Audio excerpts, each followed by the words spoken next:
ವಿಜಯ news India ವಾಹಿನಿಗೆ ಸ್ವಾಗತ ಸುಸ್ವಾಗತ. ದಿನಾಂಕ 23/8/2025 ಸಾರ್ವಜನಿಕರಿಂದ ರಸ್ತೆ ರೋಕ ಚಳವಳಿ.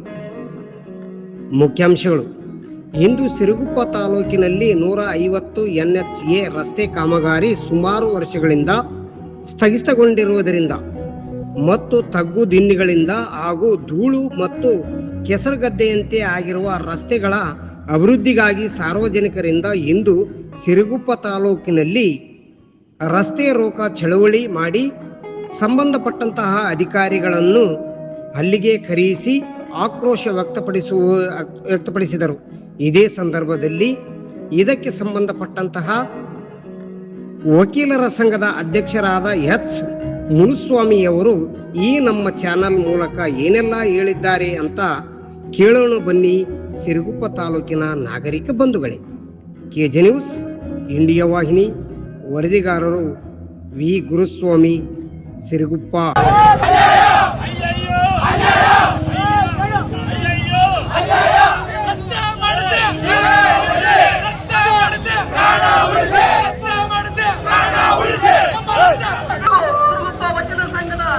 ಎಲ್ಲ ಸದಸ್ಯರು ಈ ಒಂದು ಪ್ರತಿಭಟನೆ ಭಾಗವಹಿಸಿದ್ದಾರೆ. ದಯವಿಟ್ಟು ಎಲ್ಲರೂ ಈ ಒಂದು ಪ್ರತಿಭಟನೆಗೆ ಸಹಕರಿಸಬೇಕಂತ ಕೇಳ್ತೇವೆ. ಒಂದು ಸರ್ಕಾರಕ್ಕೆ ನಮ್ಮ ಸಮಸ್ಯೆ ಏನಂಬುದೊಂದು ಅವರಿಗೆ ನಮ್ಮ ಗುರಿ ಮುಟ್ಟಬೇಕು. ಬೇಕೇ ಬೇಕು, ಬೇಕೇ ಬೇಕು, ಇದು ಸಾಧನ ಇನ್ನೂ ಜೋರಾಗಿ ಬೇಕೇ ಬೇಕು, ಬೇಕೇ ಬೇಕು, ಬೇಕೇ ಬೇಕು. ಧಿಕ್ಕಾರ, ಧಿಕ್ಕಾರ, ಧಿಕ್ಕಾರ, ಧಿಕ್ಕಾರ, ಧಿಕ್ಕಾರ.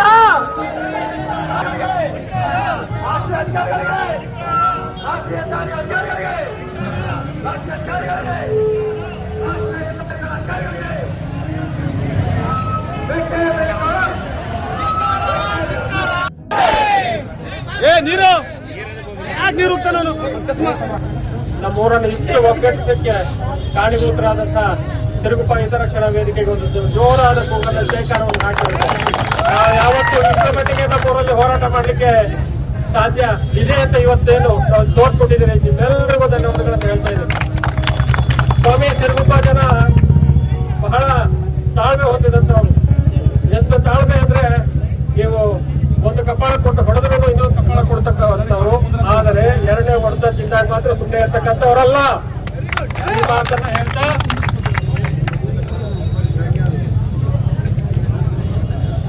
ಬೇರೆ ಇಲ್ಲಿಯ ನ್ಯಾಷನಲ್ ಹೈವೇ ಅಥಾರಿಟಿ ಅವರು ಒಂದು ಸರ್ಕಾರಕ್ಕೆ ಇಲ್ಲ ನಿಮ್ಮ ಮುಂದೆ ಇದೆ. ಆ ಉತ್ತರದಲ್ಲಿ ಏನ್ ಹೇಳ್ತಾ ಇದ್ದಾರೆ ಅಂತಂದ್ರೆ, ಗುತ್ತಿಗೆ ಆಗಿರೋದು 2022ರಲ್ಲಿ ಆರಂಭ ಆದಂತ ಗುತ್ತಿಗೆ 15 ಕಿಲೋಮೀಟರ್ 15.68 ಕಿಲೋಮೀಟರ್ಗಳಾಗಿರೋದು. ಇವ್ರು ಹೇಳ್ತಾ ಇದ್ದಾರೆ 9.2 ಕಿಲೋಮೀಟರ್ ರಸ್ತೆ ಡಾಂಬರೀಕರಣ ಕಂಪ್ಲೀಟ್ ಆಗಿ ಮುಗಿದಿದೆ ಅಂತ ಹೇಳ್ತಾ ಇದ್ದಾರೆ. ಅವರು ಮನುಷ್ಯರಿದ್ದಾರೋ ಅಥವಾ ಕಣ್ಣಿದಾರೋ ಇಲ್ಲೋ ಗೊತ್ತಿಲ್ಲ. ಅಂತ ವ್ಯಕ್ತಿಗಳು ಇವರು ನಮ್ಮ ಅಧಿಕಾರಿಗಳನ್ನು ಕೇಳಿಕೆ ನಮಗೆ ನಾಚಿಕೆ ಆಗ್ತಾ ಇದೆ. ಅಂತ ಅಧಿಕಾರಿಗಳನ್ನ ನಾವು ಇಲ್ಲಿ ಇಟ್ಕೊಂಡು ನಾವು ರಸ್ತೆಗಳಲ್ಲಿ ತಿರುಗಾಡಬೇಕಾದ್ರೆ ನಮ್ಮ ಹೆಂಡತಿ ಮಕ್ಕಳನ್ನ ನಾವು ರೋಡ್ ನಲ್ಲಿ ಓಡಾಡಿಸ್ಬೇಕಾದ್ರೆ ಹೆದರಿಕೆ ಬರ್ತಾ ಇದೆ. ಅಂತಹ ಪರಿಸ್ಥಿತಿ ಇದೆ.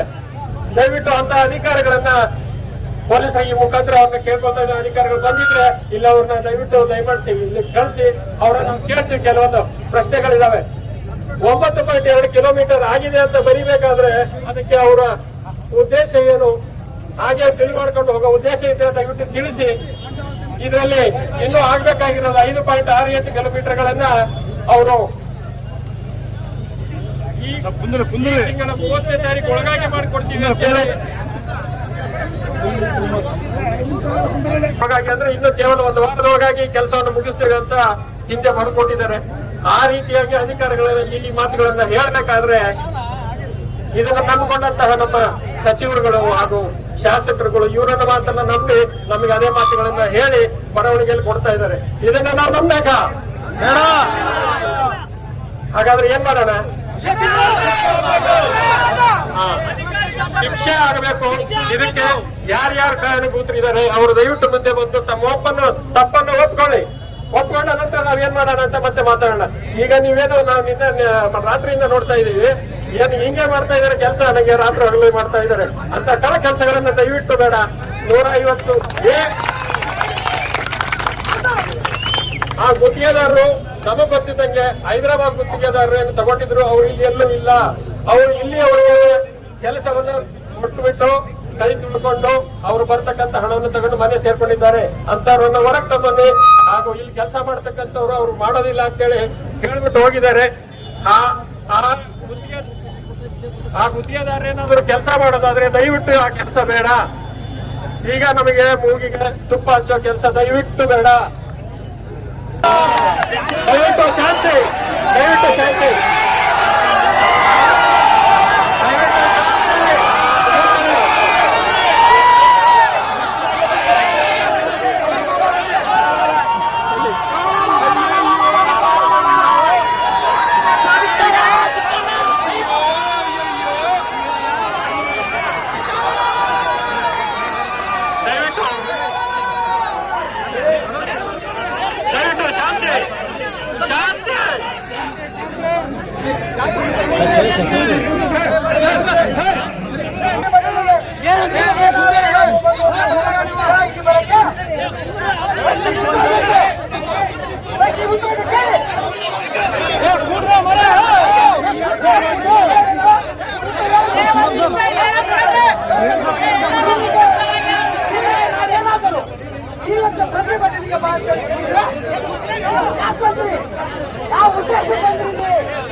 ನಾವೆಲ್ಲ ಶಾಂತ ರೀತಿಯಿಂದ ಈ ಹೋರಾಟವನ್ನ ಯಶಸ್ವಿಯಾಗಿ ಮಾಡ್ಕೊಂಡು ಬಂದಿದ್ದೇವೆ. ಇದು ಪ್ರತಿಫಲ ಬೇಕು ಅಂದ್ರೆ ಅಧಿಕಾರಿಗಳಿಗೆ ಬಂದಿದ್ದಾರೆ. ನೀವು ಯಾವುದು ಕಷ್ಟ ಮಾಡಿದ್ರೆ ಸಮಸ್ಯೆಗೆ ಉತ್ತರ ಸಿಗಲ್ಲ. ನೀವು ದಯವಿಟ್ಟು ಸಹಕಾರ ಮಾಡಬೇಕು, ದಯವಿಟ್ಟು ಸಹಕಾರ ಮಾಡಬೇಕು.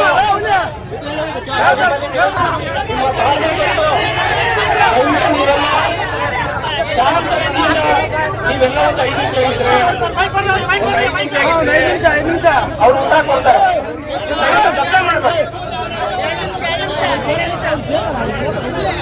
ದಯವಿಟ್ಟು ನಾವು 5 ನಿಮಿಷ ಯಾರು ಮಾತಾಡ್ಬೇಡ್ರಿ. ಅವ್ರನ್ನ ಯಾರು ಕರೆ ಕಳಿಸಿದ್ರು, ಅವ್ರಿಗೆ ಯಾಕೆ ಬಂದ್ರು, ಅವ್ರು ಯಾಕೆ ಕಾರಣಕ್ಕಾಗಿ ಬಂದಿದ್ದಾರೆ. ಸರ್ಕಾರಿ ನೌಕರರು ಹೌದಾ? ನೀವು ಸರ್ಕಾರಿ ನೌಕರರಾದ್ರೆ ಗುತ್ತಿಗೆದಾರರು ಎಲ್ಲಿದ್ದಾರೆ? ಗುತ್ತಿಗೆದಾರರನ್ನು ಕರೀರಿ, ಮುಂದೆ ಕರೀರಿ ಅವ್ರನ್ನ.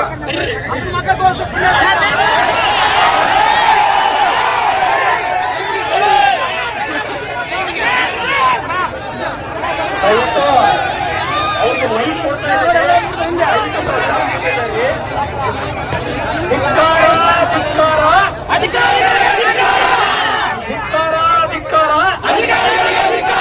ದಯವಿಟ್ಟು ಶಾಸ್ತ್ರಿ ಚೆಂದಿರಿ, ಅವ್ರಿಗೆ ಉತ್ತರ ಕೊಡ್ತಾರೆ. ಸರ್, ನಿಮ್ಮನ್ನು ಇಲ್ಲಿಗೆ ಬರ್ಲಿಕ್ಕೆ ಯಾರು ಹೇಳಿದ್ರು?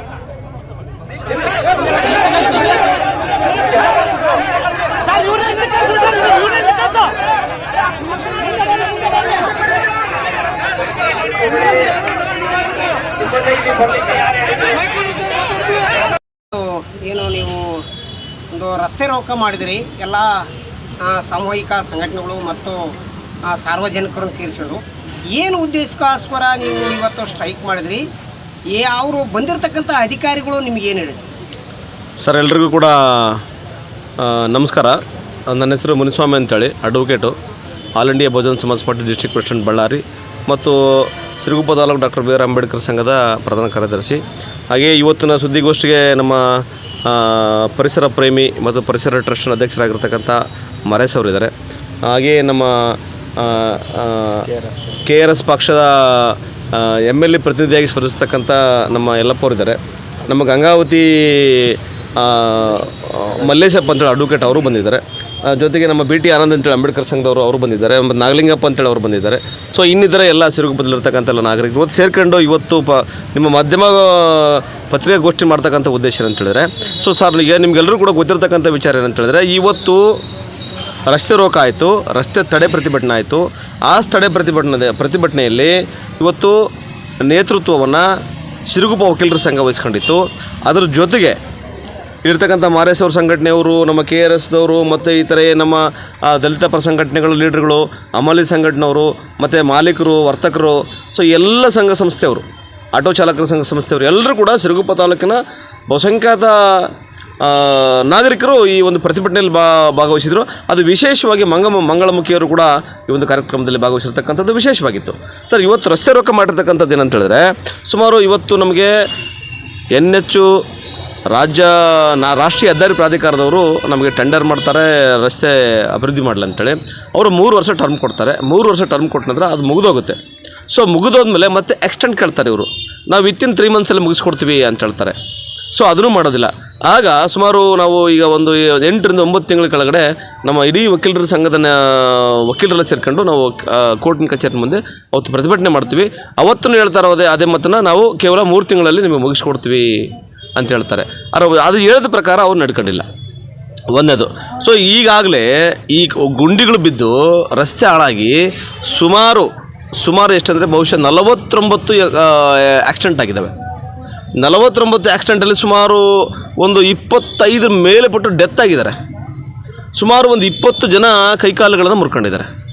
ಸೊ ಎಷ್ಟೋ ಟೈರ್ಗಳು ಬ್ಲಾಸ್ಟ್ ಆಗಿದೆ, ಟ್ರ್ಯಾಕ್ಟರ್ಗಳ ಟೈರ್ಗಳು ಬ್ಲಾಸ್ಟ್ ಆಗಿದೆ. ಎಷ್ಟೋ ವೆಹಿಕಲ್ಸ ತೊಗೊಂಡೋಗ್ತಕ್ಕಂಥ ಲಗೇಜ್ ಆಟೋಗಳು ಬಿದ್ದೋಗಿದ್ದಾವೆ. ಬಂಡಿ ಹೊಡಿತಕ್ಕಂಥವ್ರು ಕೂಲಿ ಕಾರ್ಮಿಕರು ಅವರು ಬಿದ್ದೋಗಿದ್ದಾರೆ.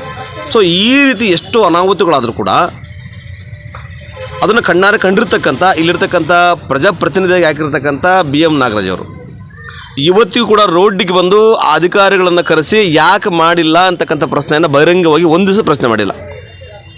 ಸೊ ಅವರು ಆಂತರಿಕವಾಗಿ ಕರೆದಿರ್ಬೋದು, ಇಲ್ಲ ಅಂತ ನಾನು ಹೇಳೋದಿಲ್ಲ, ಅದನ್ನು ನಾವು ಕಂಡಿಲ್ಲ. ಆದರೆ ಒಂದು ದಿವಸನೂ ಕಂಡಿಲ್ಲ. ಈಗ ಇವತ್ತು 23ನೇ ತಾರೀಕು ರಸ್ತೆಗಾಗಿ ನಾವು ಹೋರಾಟ ಮಾಡ್ತೀವಿ ಅಂತೇಳಿ ಸಿರುಗುಪ್ಪ ತಾಲೂಕಿನ ಸಾರ್ವಜನಿಕರು ಕರೆ ಕೊಡೋತ್ತಳೆ. ನಿನ್ನೆ ದಿವಸ 22ನೇ ತಾರೀಕು ಮಾನ್ಯ ಯತ್ನಾಳ್ ಅವರು MP ಸಾಹೇಬರು ಬರ್ತಾರೆ. ಇಟ್ನಾಳ್ ಅವರು, ರಾಜಶೇಖರ್ ಇಟ್ನಾಳ್ ಅವರು, ಅವ್ರು MP ಸಾಹೇಬರು ಬರ್ತಾರೆ. ನಿನ್ನೆ ಬಂದು ಅವನ ಕಾಂಟ್ರಾಕ್ಟರ್ನ ಕರೆಸಿ, ನೀನು ಜರೂರಾಗಿ ಮಾಡಲೇಬೇಕು, ನಿನಗೆ ಮಾಡಿಲ್ಲ ಅಂದರೆ ನಿನಗೆ ತೊಂದರೆ ಆಗುತ್ತೆ ಅಂತ ಹೇಳ್ತಾರೆ. ಸ್ವಾಮಿ MP ಸಾಹೇಬ್ರೆ, ನಾವು ನಿಮ್ಮನ್ನು ಕೇಳ್ತಾ ಇದ್ದೀವಿ, ಇದು ರಾಷ್ಟ್ರೀಯ ಹೆದ್ದಾರಿಗೆ ಸಂಬಂಧಪಟ್ಟಿರ್ತಕ್ಕಂಥದ್ದು. ನೀವು ಮಾನ್ಯ ಸಂಸತ್ ಸದಸ್ಯರು, ನಿಮಗೆ ಸುಮಾರು ಸಾವಿರಾರು ಮತಗಳ ಸಂಖ್ಯೆಯಿಂದ ಸಿರುಗುಪ್ಪದವರು ನಿಮ್ಮನ್ನು ಗೆಲ್ಲಿಸಿ ಕಳಿಸಿದ್ದಾರೆ. ನೀವು ಮೊನ್ನೆ ಪಾರ್ಲಿಮೆಂಟಲ್ಲಿ ಸೆಷನ್ ನಡೀತು, ನೀವು ಈ ರೋಡಿನ ಅಧ್ವಾನದ ಬಗ್ಗೆ ನೀವಾಗ ಪ್ರಶ್ನೆ ಮಾಡಲಿಲ್ಲ. ಅವನ ಕಷ್ಟ ಕಾರ್ಪಣ್ಯಗಳನ್ನು ಕೂಡ ಲೆಟರ್ ಬರೆದ್ರೂ ಕೂಡ ಅವ್ರು ಯಾಕೆ ನೀವು ಸ್ಪಂದಿಸಲಿಲ್ಲ? ನೀವು ಯಾವ ಒಂದು ರೀತಿಗೋಸ್ಕರ ನೀವು ನಿನ್ನೆ ಬಂದು ನಾನು ಮಾಡಿಸ್ತೀನಿ, ನಿಮ್ಮ ಕಾರ್ಯಕರ್ತರು ಹೇಳ್ತಾರೆ, ನಿಮ್ಮ ಕಾಂಗ್ರೆಸ್ ಕಾರ್ಯಕರ್ತರು, ನಿಮ್ಮ ಫಾಲೋವರ್ಸು ಇಲ್ಲಿರ್ತಕ್ಕಂಥವ್ರು ನಮ್ಮ ಇಟ್ನಾಳ್ ಸಾಹೇಬರು 10 ಲಕ್ಷ ರೂಪಾಯಿಯನ್ನು ರೋಡ್ಗೆ ಕೊಟ್ಟಿದ್ದಾರೆ ಅಂತ. ಎಲ್ಲಿ ಕೊಟ್ಟಿದ್ದಾರೆ? ಯಾರು ಕೊಟ್ಟಿದ್ದಾರೆ? ಸೊ ಈ ರೀತಿ ಹೇಳ್ತಾರೆ. ಜೊತೆಗೆ MLA ಅವ್ರನ್ನ ಕೇಳಿದ್ರು ಕೂಡ MLA ಅವರು ಇದರ ಬಗ್ಗೆ ಯಾವುದೂ ಕೂಡ ಒಂದು ಚಕಾರನೂ ಕೂಡ ಎತ್ತಾ ಇಲ್ಲ. ಈಗ ನೀವು ಹೇಳಿದ್ರೆ 10 ಲಕ್ಷ ರೂಪಾಯಿ ಅನುದಾನ ಇದಕ್ಕೆ ಕೊಟ್ಟಿದ್ದೀನಿ ಅಂತ. ಮೊನ್ನೆ ಒಂದು KDP ಮೀಟಿಂಗ್ ಅಂತ ಕರೆದಿದ್ರು ಈ ಸಿರುಗುಪ್ಪ ತಾಲೂಕಿನಲ್ಲಿ. ಅದರಲ್ಲಿ ಪ್ರಸ್ತಾಪ ಮಾಡಿದ್ರಾ? ಯಾವುದು ಮಾಡಲಿಲ್ಲ. ಮತ್ತು ಹಣ ಕೊಟ್ಟಿದ್ದೀವಿ ಅಂತಂದೇಳಿ ಸಾರ್ವಜನಿಕರಿಗೆ ಗೊತ್ತಾಗೋದು ಯಾವಾಗ? ಅಲ್ಲ, ಅವ್ರು ಹೇಳ್ತಾರೆ, ಒಬ್ಬ MP ಆಗಿ ಹೇಳಿಕೆ ಕೊಡ್ತಾರೆ, ಅವ್ರ ಕಾರ್ಯಕರ್ತರು ಹೇಳ್ತಾರೆ. ನಮ್ಮ MP ಅವರು 10 ಲಕ್ಷ ಕೊಟ್ಟಿದ್ದಾರೆ ರೋಡ್ ಮಾಡಿಸ್ಲಿಕ್ಕೆ ಅಂತೇಳಿ. ಹಾಗಾದ್ರೆ 100 ಕೋಟಿ ಎಲ್ಲಿಗೆ ಹೋಯ್ತು? ಅರೆ MP ಅವ್ರ ಕೈಲಿಂದ ಕೊಡೋದಾದರೆ 100 ಕೋಟಿ ಎಲ್ಲಿಗೆ ಹೋಯ್ತು? 100 ಕೋಟಿ ಇಲ್ಲಿವರೆಗೆ ಕೆಲಸ ಮಾಡಿದಾರಲ್ಲ, ಅವ್ರಿಗೆ ಯಾಕೆ ಅವರು ಬಿಲ್ ಆಗಲಿಲ್ಲ? ಈಗ MLA ಅವರು ಮೊನ್ನೆ ಸೆಷನ್ ನಡೀತು, ವಿಧಾನಸಭೆ ಒಳಗಡೆ 9 ಕಿಲೋಮೀಟರ್ ರಸ್ತೆ ಮಾಡಿದ್ದಾರೆ ಗುತ್ತಿಗೆದಾರರು ಅಂಥೇಳಿ ಅಲ್ಲಿ ಅಧಿವೇಶನದಲ್ಲಿ ದಾಖಲಾಗುತ್ತೆ, ರಿಪೋರ್ಟ್ ಆಗುತ್ತೆ. ಯಾವ ರಸ್ತೆ? ಇದೇ ತೆಕ್ಕಲಕೋಟೆಯಿಂದ ದಡೇಸೂಗುರುವರೆಗೆ ನಡೀತಕ್ಕಂಥ ರಾಷ್ಟ್ರೀಯ ಹೆದ್ದಾರಿ ಡೆವಲಪ್ಮೆಂಟ್ ವರ್ಕನ್ನು 9 ಕಿಲೋಮೀಟರ್ ಮಾಡಿದ್ದಾರೆ ಅಂತ ಕೊಡ್ತಾರೆ. ಡಾಂಬರೀಕರಣ ವಿತ್ ಟೋಟಲ್ ಮುಗಿದು ಫಿನಿಶಿಂಗ್ ಆಗಿದೆ ಅಂತ ಕೊಡ್ತಾರೆ. ಆದರೆ ಇಲ್ಲಿ ಆಗಿರ್ತಕ್ಕಂಥದ್ದು ಕೇವಲ 6 ಕಿಲೋಮೀಟ್ರ್. 6 ಕಿಲೋಮೀಟ್ರ್ ಒಳಗಡೆ ಒಬ್ಬ MLA ಅವರು ಕೂಡ ಈ ಥರದ ಇರ್ತಕ್ಕಂಥ ಮಾಹಿತಿಯನ್ನು ಕೊಡ್ತಾರೆ ಅಂದರೆ ಇವರು ಯಾವ ಆಧಾರದ ಮೇಲೆ ಕೊಡ್ತಾರೆ? ಇವರು ಅದನ್ನು ಪ್ರಶ್ನೆ ಮಾಡ್ತಕ್ಕಂಥದ್ದು ಇವತ್ತಿನ ಹೋರಾಟ ಆಗಿತ್ತು, ಅದನ್ನು ಕೇಳ್ತಕ್ಕಂಥದ್ದೇ ಇವತ್ತಿನ ಹೋರಾಟ ಆಗಿತ್ತು. ಏನು ಸರ್? ಜೊತೆಗೆ ಒಬ್ಬ ಕಾಂಟ್ರಾಕ್ಟ್ ಇವತ್ತು ಬರ್ತಾರೆ, ರಾಷ್ಟ್ರೀಯ ಹೆದ್ದಾರಿ ಎಕ್ಸಿಕ್ಯೂಟಿವ್ ಇಂಜಿನಿಯರ್ ಬರ್ತಾರೆ, ಮತ್ತು AW ಬರ್ತಾರೆ. ಬಂದು ಅವ್ರು ಹೇಳ್ತಾರೆ, ಮೊನ್ನೆ ಸರ್ಕಲ್ ಇನ್ಸ್ಪೆಕ್ಟ್ರು, ಮೊನ್ನೆ DOSP ಅವರು ಎಲ್ಲರೂ ಕರೆಸಿ ಅವ್ರನ್ನ ನಿಲ್ಲಿಸ್ತಾರೆ. ಈ ಪ್ರೊಟೆಸ್ಟ್ ಮುಂದ್ಗಡೆ ನಿಲ್ಲಿಸಿದಾಗ ಎಲ್ಲವನ್ನ ಯಾರು ಸರ್ ಮೇನ್ ಕಾಂಟ್ರಾಕ್ಟರ್ ಯಾರು ಅಂತ ಕೇಳಿದ್ರೆ ಮೇನ್ ಕಾಂಟ್ರಾಕ್ಟರ್ ಇಲ್ಲ, ಇತಿಗೆ ಕೊಟ್ಟಾರ ಅಂತ ಹೇಳ್ತಾರೆ ಗುತ್ತಿಗೆದಾರರು. ಆ ಗುತ್ತಿಗೆದಾರರು ಸುಮಾರು ಇಷ್ಟೆಲ್ಲ ಆಕ್ಸಿಡೆಂಟ್ ಆದರೆ ಈಗ ಒಂದು ಕಾಯ್ದೆ ಒಳಗಡೆ ಅಕಾರ್ಡಿಂಗ್ ಟು ಲಾ ಏನು ಹೇಳುತ್ತೆ, ನೆಗ್ಲಿಜೆನ್ಸಿ ಡೆತ್ತು IPC ಈಗ BNS ಪ್ರಕಾರ 279 IPC 279 ಇರುತ್ತಲ್ಲ, ಆ ನೆಗ್ಲಿಜೆನ್ಸಿ ಡೆತ್ತಲ್ಲಿ ನೆಗ್ಲಿಜೆನ್ಸಿಯಲ್ಲಿ ಡೆತ್ ಆದರೆ ಸೋಮಟ ಯಾವೊಂದಿಂದ ಆಗಿರುತ್ತೋ ಅವನ ಮೇಲೆ ಆ್ಯಕ್ಷನ್ ತೊಗೋಬೇಕು, ಅವನ್ನೇ ಏನು ಮಾಡ್ಬೇಕಂತ ಮೊನ್ನೆ SP ಮೇಡಮ್ ಅವ್ರು ಮೊನ್ನೆ ಬಳ್ಳಾರಿ ಜಿಲ್ಲೆ SP ಅವರನ್ನೇ ಮೊನ್ನೆ ಅದನ್ನು ಒಂದು ಪೇಪರಲ್ಲಿ ಅದನ್ನು ಸುದ್ದಿ ಮಾಡಿದ್ದಾರೆ. ಯಾರು ರಸ್ತೆ ನಿರ್ಲಕ್ಷ್ಯತೆಯಿಂದ ಅಪಘಾತಕ್ಕೊಳಗಾಯಿತಂದರೆ ಅವ್ರ ಮೇಲೆ FIR ಮಾಡ್ರಿ ಅಂತ ಹೇಳಿದ್ದಾರೆ. ಸೊ ಇವತ್ತಿನವರೆಗೂ FIR ಆಗಿ ಅವನಿಗೆ ನೋಟಿಸ್ ಕೊಟ್ಟ ಪೊಲೀಸರು ಅವ್ರನ್ನ ಯಾಕೆ ಅರೆಸ್ಟ್ ಮಾಡಲಿಲ್ಲ? ಯಾಕೆ ಸಾರ್ವಜನಿಕರಿಗೆ ಒಂದು ನ್ಯಾಯ, ಇದು ಗುತ್ತಿಗೆದಾರರಿಗೆ ಇಂಜಿನಿಯರ್ಗಳಿಗೆ ಒಂದು ನ್ಯಾಯನಾ? ಹಂಗಾಗಿ ಮಾಧ್ಯಮದ ಮುಖಾಂತರ ನಾವು ಪೊಲೀಸರನ್ನು ಕೂಡ ಪ್ರಶ್ನೆ ಮಾಡ್ತೀವಿ, ಸರ್ ದಯಮಾಡಿ ಮೊದಲು ಅವ್ರನ್ನ ಅರೆಸ್ಟ್ ಮಾಡಿರಿ ಅಂತಕ್ಕಂಥದ್ದನ್ನು ನಾವು ಇವತ್ತು ಮಾಧ್ಯಮದ ಮೂಲಕ ಅವ್ರನ್ನ ಒಂದು ಪ್ರಶ್ನೆಯನ್ನು ಮಾಡ್ತಾಯಿದ್ವಿ. ಒಂದು ಈಗಾಗಲೇ 2001ರಿಂದ ಇಲ್ಲಿವರೆಗೂ ರಸ್ತೆ ಕಾಮಗಾರಿಗಳಿಗಾಗಿ ಹಲವಾರು ಸಲ ಅಂದರೆ ಹಿಂದೆ ಇರತಕ್ಕಂಥ MLಗಳು ಆಗಿರ್ಬೋದು, ಈಗಿರ್ತಕ್ಕಂಥ MLಗಳು ಆಗಿರ್ಬೋದು, ಯಾವುದೇ ರೀತಿಯಿಂದ ಯಾಕೆ ಇಷ್ಟು ಬೇಜವಾಬ್ದಾರಿತನದಿಂದ ವರ್ತನೆ ಮಾಡ್ತಾ ಇದ್ದಾರೆ ಅಂತೀರಿ ಸರ್? ಈಗ ಇಲ್ಲಿ ಗೆದ್ದಿರ್ತಕ್ಕಂಥವ್ರು ಇದೇ ತಾಲೂಕಿನವರು, ಅವ್ರನ್ನ ಗೆಲ್ಲಿಸಿರ್ತಕ್ಕಂಥದ್ದು. ಬಹುಶಃ ಅವರು ಈ ರಸ್ತೆ ಬಗ್ಗೆ ಕಾಳಜಿ ಸಾರ್ವಜನಿಕರು ಕೇಳುವಷ್ಟುವರೆಗೆ ಇವರು ಬರ್ತಾರಂತಂದರೆ ಬಹುಶಃ ನಿಜವಾದ ರಾಜಕಾರಣಿಗಳಲ್ಲ, ಇವರು ಸ್ವಾರ್ಥಪರ ರಾಜಕಾರಣಿಗಳು, ಇವರು ಸಾರ್ವಜನಿಕ ಕಳಕಳಿ ಇಲ್ಲದ ರಾಜಕಾರಣಿಗಳು ಇವರು. ಸೊ ಸಾರ್ವಜನಿಕರು ಬೀದಿಗೆ ಬಂದು ಹೋರಾಟ ಮಾಡ್ತಾರೆ ಅಂತಂದರೆ ನೀವಿನ್ನು ಯಾಕೆ ಬೇಕು? ಪ್ರಜಾಪ್ರತಿನಿಧಿಗಳು ಇನ್ನು ಯಾಕೆ ಬೇಕಾಗಿತ್ತು? ಸೊ ಇದು ಅವರಿಗೆ ಎಲ್ಲರೂ ಕೂಡ ದನ ಕಾಯ್ತಕ್ಕಂಥ ಒಬ್ಬ ಕುರಿ ಕಾಯ್ತಕ್ಕಂಥ ಒಬ್ಬ ಕಸ ಬೆಳೀತಕ್ಕಂಥ ಒಬ್ಬ ಕಾರ್ಮಿಕನಿಗೆ ಗೊತ್ತಾಗ್ತಾ ಇದೆ ಇವತ್ತಿನ ಪರಿಸ್ಥಿತಿ ಏನಾಗಿದೆ ಅಂತೇಳಿ. ಹಂಗಾಗಿ ಸರ್ ಇವತ್ತು ನಾವೇನು ಮಾಡ್ತಾ ಇದ್ದೀವಿ, ಏನು ಪ್ರಾಧಿಕಾರದವರು ಇದ್ದಾರಲ್ಲ ಅವ್ರಿಗೆ ಕಠಿಣ ಶಿಕ್ಷೆ ಆಗಬೇಕು ಅವ್ರಿಗೆ. ಈಗ ಮೂಲತಃ ಟೆಂಡರ್ದಾರರು ಅಥವಾ ಮೂಲತಃ ಕಾಂಟ್ರಾಕ್ಟ್ದಾರರು ಯಾರಂತ ನಂದು ಏನಾದರೂ ಹೇಳಿದ್ರ ಸರ್? ಇವತ್ತಿಗೂ ಕೂಡ ಪೊಲೀಸರಿಗೂ ಒಂದು ಮಾಹಿತಿ ಕೊಟ್ಟಿಲ್ಲ ಮೂಲ ಕಾಂಟ್ರಾಕ್ಟರ್ ಯಾರಂತ. ಇಲ್ಲಿರ್ತಕ್ಕಂಥ ಯಾರು ಪ್ರಾಧಿಕಾರದವರು ಕೂಡ ಯಾರಂತ ಇವತ್ತಿಗೂ ಶೋ ಮಾಡಿಲ್ಲ. ಅದ್ರ ಬಗ್ಗೆ ಸಾಕಷ್ಟು ಮಾಹಿತಿ ಇದೆ, ನಮ್ಮಿನ್ನ ವಕೀಲರು ಮಾತಾಡ್ತಾರೆ ಅದ್ರ ಬಗ್ಗೆ. ಸಬ್ ಕಾಂಟ್ರಾಕ್ಟ್ ಕೊಡಲಿಕ್ಕೆ ಪ್ರಾವಿಷನ್ ಇದೆಯಾ ಇಲ್ಲ, NH ಪ್ರಾಧಿಕಾರದಲ್ಲಿ ನಿಯಮಗಳ ಪ್ರಕಾರ ಸಬ್ ಕಾಂಟ್ರಾಕ್ಟಿಗೆ ಪ್ರಿಫರೆನ್ಸ್ ಅದು ಪ್ರಯಾರಿಟಿ ಇದೆಯಾ ಇಲ್ಲ, ಒಂದು ಇದೇ ಅಥವಾ ಇಲ್ಲೋ ಅನ್ನೋದಾದರೆ ಹಾಗಾದರೆ ಕೇಂದ್ರ ಸರ್ಕಾರನೇ ಮೋಸ ಮಾಡ್ತಾ ಇದೆ ಜನಗಳಿಗೆ, ಸಾರ್ವಜನಿಕರಿಗೆ. ಮತ್ತು ಈಗ ಹೇಳ್ತಾರೆ, ನಿನ್ನೆ ನಾವು ಒಂದು ರಸ್ತೆ ತರಾತುರಿ ಮಾಡೋಕ್ಕೆ ಬಂದಿದ್ದರು, ಅವ್ರನ್ನ ಕೇಳಕ್ಕೆ ಹೋಗಿದ್ವಿ ನಾವು ನಿನ್ನೆ. ಅವ್ರು ಹೇಳ್ತಾರೆ MLA ಅವರು 11 ಕೋಟಿ ರೊಕ್ಕನ ಆಕ್ಷನ್ ಬಂದಿದ್ದಾರೆ ಡೆವಲಪ್ಮೆಂಟ್ಗೆ ಅಂತ ಹೇಳ್ತಾರೆ. 11 ಕೋಟಿ ಡೆವಲಪ್ಮೆಂಟಿಗೆ ಅಲ್ರಿ, ಇನ್ನು ಕನ್ಸ್ಟ್ರಕ್ಷನ್ ನಡೀತಾ ಇದೆ, ಕನ್ಸ್ಟ್ರಕ್ಷನ್ ಆಗಿಲ್ಲ. ಅರೆ ಡೆವಲಪ್ಮೆಂಟ್ಗೆ ಅದಂಗ್ರಿ ಕೊಡ್ತಾರೆ ದುಡ್ಡು 9 ಕೋಟಿ? ಅದು ಮಾನ್ಯ ಲೋಕೋಪಯೋಗಿ ಸಚಿವರಾಗಿರ್ತಕ್ಕಂಥ ಮಾನ್ಯ ಸತೀಶ್ ಜಾರಕಿಹೊಳಿ ಸಾಹೇಬರು ಅದನ್ನು ಆರ್ಡರ್ ಮಾಡ್ತಾರೆ. ಅದನ್ನು ಯಾಕೆ ಮಾಡ್ತಾರೆ? ಕಾರಣ ಬೇಕಲ್ಲ, ಅದನ್ನು ಜನಗಳಿಗೆ ಹೇಳ್ಬೇಕಲ್ಲ. ಮತ್ತು ಕೆಲವರು ಹೇಳ್ತಾರೆ, ಇಲ್ಲಿರ್ತಕ್ಕಂಥ ಕಾಂಗ್ರೆಸ್ನ ಲೀಡರ್ಗಳು, ನಾವು ಮಾಡಿಸ್ತೀವಿ, ನಾವು ತಂದು ಮಾಡ್ತೀವಿ, ಇದು ನಮ್ಮ ಜವಾಬ್ದಾರಿ. ಅರೆ ನಿಮ್ಮ ಜವಾಬ್ದಾರಿ ಸುಮಾರು 50 ಜನ ಸತ್ತೋದ್ರಲ್ಲ, ಎಲ್ಲಿ ಹೋಗಿತ್ತು ನಿಮ್ಮ ಜವಾಬ್ದಾರಿ? ಎಷ್ಟೋ ಜನಗಳು ಧೂಳು ಹಿಡಿದಿದೆಯಲ್ಲ, ಎಷ್ಟೋ ಜನಗಳು ಅಂಗಡಿಗಳನ್ನು ಮುಕ್ಕಟ್ಟುಗಳನ್ನು ಮುಚ್ಚಿಕೊಂಡು ಎಷ್ಟೋ ಆರೋಗ್ಯ ಕೆಟ್ಟೋಗಿ ದಮ್ಮು ಕೆಮ್ಮು ಶ್ವಾಸಕೋಶ ತೊಂದರೆಗಳು ಇದರಿಂದ ಎಷ್ಟು ಅಪಾಯಗಳಾಗಿದೆ ಅಲ್ಲ, ಅದು ನಿಮಗೆ ಗೊತ್ತಾಗ್ತಾ ಇಲ್ವಾ? ನಿಮಗೆ ಇನ್ನೊಂದು ಪ್ರಶ್ನೆ ಮಾಡ್ತಾ ಇದ್ದೀನಿ. ಮಾನ್ಯ ಪೌರಾಯುಕ್ತರು, ನಗರಸಭೆ ಪೌರಾಯುಕ್ತರಿದ್ದಾರೆ, ಅವರು ನಿಜವಾಗಲೂ ಕೂಡ ಒಬ್ಬ ಅಧಿಕಾರಿಯಾಗಿ ಭಾರತದ ಸಂವಿಧಾನದ ಮೇಲೆ ಪ್ರಮಾಣ ಮಾಡಿ ಅಧಿಕಾರ ತಗೊಂಡಿದ್ದಾಗಿದ್ದಲ್ಲಿ ಯಾರಾದರೂ NH ಆಗಿದೆ ಅಂಥೇಳಿ ಅಂದ ಮಾತ್ರಕ್ಕೆ ಆ ಧೂಳನ್ನು ತೆಗಿಬಾರ್ದಂತ ಏನಾದರೂ ರೂಲ್ಸ್ ಇದೆಯಾ? ತೆಗಿಬಾರ್ದಂತ ಏನಾದರೂ ಇದೆಯಾ ಅಂತ ಲಜ್ಜೆಗೆಟ್ಟಿರ್ತಕ್ಕಂಥ ಅಧಿಕಾರಿಗಳು. ಯಾರೋ ಪ್ರಜಾಪ್ರತಿನಿಧಿಗಳು ಬಿಡ್ರಿ, ಅವ್ರಿಗಂತ ಮಾನ ಇಲ್ಲ, ಮರ್ಯಾದೆ ಇಲ್ಲ, ಹೋಗಲಿ.